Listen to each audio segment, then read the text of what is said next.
Inizia la guerra delle cifre. C'è chi parla di 5.000, chi di oltre 10.000. Di sicuro il primo Pride, festa dell'orgoglio omosessuale, organizzata a Cagliari, è stato un successo. In tantissimi si sono riversati in Viale Poetto per il festoso corteo organizzato dall'ARC. Una manifestazione che ha visto alcuni rappresentanti istituzionali in prima fila, ma i veri protagonisti sono stati loro. Ragazzi e ragazze, uomini e donne di ogni età che hanno sfilato, ballato e cantato al grido di Liberos, Respetados y Iguales. Questo corteo non è soltanto di omosessuali, è anche di gente che vuole essere se stessa ma stare insieme.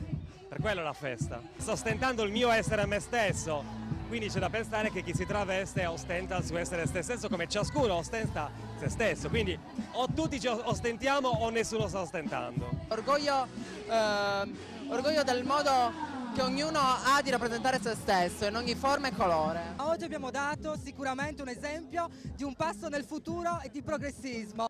Cagliari si scopre oggi un po' più libera e per il prossimo anno gli organizzatori non nascondono l'ambizioso progetto di portare a Cagliari il Pride nazionale.